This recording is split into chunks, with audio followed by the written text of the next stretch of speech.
Yes, people, please give it up for Chamberlain!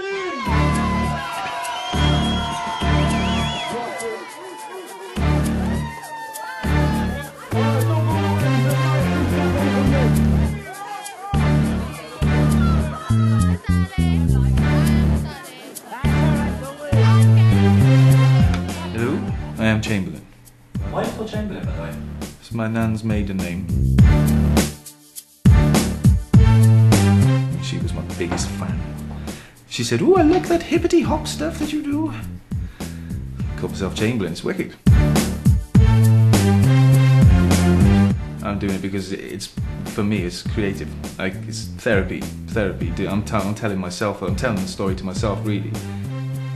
I've always wondered what goes into a track, how a track's made and all that, but I never really thought about doing it myself. I was just into writing lyrics and singing, really. I wasn't any good at it instantly, but I knew I could be. What did they make you stand out from others? This face. I'm joking, but consistency. I think in the hooks, the commercial value, everything's catchy. Everything I've done so far is catchy. It seems to be what everybody says to me. Oh, that tune! I remember it. I remember it stuck in my head. That dun dun dun dun dun dun. dun. Try not to swear. Alright. It's alright. How the fuck did I end up in this position? Well, how the fuck did I end up making these shit decisions? I used to have it all, a lovely family all rolled into one, but it got taken away so quickly. Now I'm living with my mum again, home again, back to the place where I grew up again, the place I tried so hard to leave, but now I'm here alone again, walking around the house and now I'm looking at my phone again. The people from my past are moving on, no point in phoning them. It's getting difficult for me to adjust when everything I had went bust, turned to dust. I must make new plans for the future, but trust is something I haven't known, so a future of lust is maybe the only thing for me. I'm frightened of love. When my baby looks at me, I wonder if I'm enough for her. Am I tough enough for her? A distant dad, do I give enough to her? I'd spill blood for her. Makes me sick, I'll never live with her again. There was a point when all of us together were the perfect blend, but in the end, if it was meant to be, I wouldn't be spitting these lyrics over this depressing beat. I'm pressing on, feeling the heat that's really testing me. I'm really falling deep in a stress frenzy. Help me, please. I put my arms out, rescue me. Put me together, I'm the puzzle with the missing piece. I'm looking for a life that I can't find. I've tried a million times, but I can't hide the fact that I'm no. It's not getting your tracks on the radio. It's actually sustaining a career out of music is the difficult thing now. I think you can have a hit, you can have two, and then they could be fantastic, but all of a sudden you're gone. And if you're not making money, they don't want you. Yeah, absolutely. I'm always struggle with the beats because I'm never happy enough. I'm like, oh, this could be crisper, this could be better. Settle for something because you go insane if you just listen to the same beat over and over. And I start working on a hook, like I'll use my piano or a guitar or whatever it is that I'm feeling at the time. And when that hook comes and it goes over the beat and it blends, that's when I get the buzz of it.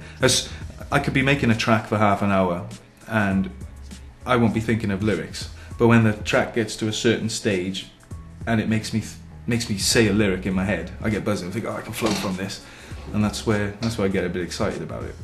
But the mixing, the mastering is difficult. It's tough. I sometimes ask for help with that, but it's so time consuming. It's like a science. Music production is like a science, and I'm no bloody scientist. I just write and come up with my tunes. How did it feel getting on radio? Wicked, strange. The first two radio shows I did 3 or 4 radio shows for the local Radio Cardiff, and the first performance I did, I was shitting it. Excuse my language, but I was. I didn't realise I was so nervous until I got in the studio and you see that red light, and just on air, and everyone's looking at you going.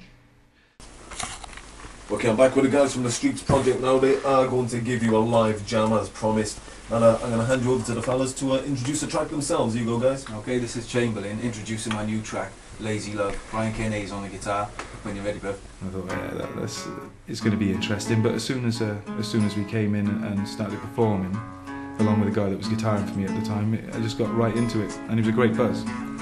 Sometimes I feel so good that I could walk across water without getting my feet wet. Sometimes I feel so bad that I know that I would drown if I took just one step. It was a good day, that. Just walking down Queen Street with all these bright orange buckets with the Streets Project logos on them, Streets Project t-shirts. There's about 15 of us, all people that were involved in the project, sort of as we're walking around, you know, a lot of people asking what the Streets Project is and promoting it that way, and then saying, look, I'm on my way to Radio Cardiff now, so in a second you're going to hear the interview on air. Weeks and months flew past, we had a blast, but it's funny how time passes so fast. Crazy days we spent lazing in bed, gazing at me as I gently caressed her head. Never a bad word said. And I think what happened in turn, it started giving me more publicity than the project, which certain people didn't like. And I could kind of see them, what they were thinking, but they were wrong. You know, I wasn't doing it for myself. I believed in this cause, truly. Sometimes I feel so bad that I know that I would drown if I took just one step. And that was Lazy Love by Chamberlain and K&A's on the Thank you, man. So that was exciting. And it snowballed a bit then. We did a few more shows for the same radio show. Then we got invited on to Radio Wales, which is a much bigger show. I did 2 shows for them, pre-recorded those shows where they went live. And then last summer, I had one of my tracks aired on Radio 1. And that was a buzz. It was a real buzz. The problem is with this game, it's hard enough to achieve what you want when that's what you're solely focused on. When you've got no issues, no outside pressure, it's hard enough to achieve it when you've got none of that going on. But just things like personal situations, poor management, I'm not afraid to say that, poor management, that happened to me. I'm over that. And I'm pretty much just on my own, and I've decided to focus on completing the album, because I know once it's complete then I've got all the time I need to go around to the labels. And I mean, my stuff was good enough to get on air first time round, it'd certainly be good enough to get on this time round. Well, you knew Oliver, didn't you? Yeah. Ollie Cliff, inspiration of my most personal track to date. He was just one of my best mates.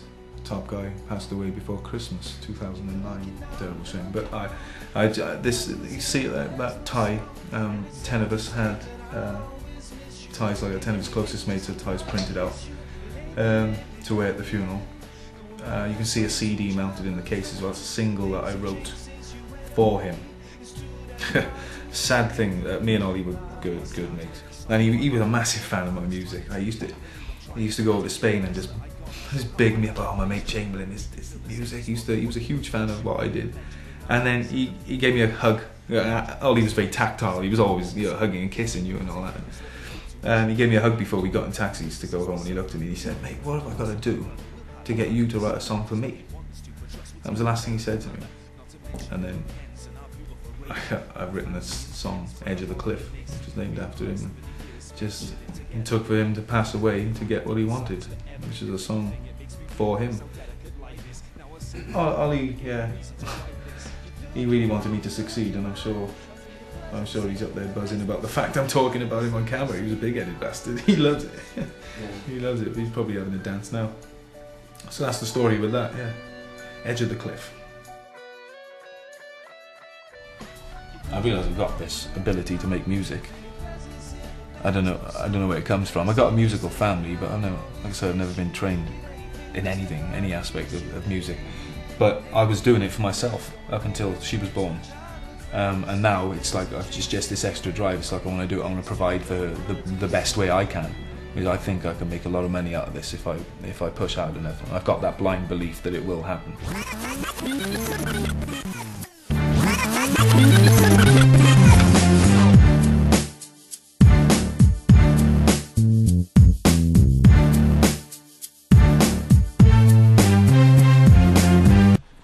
You wouldn't say that was a shrine in there to Michael Jackson, would you?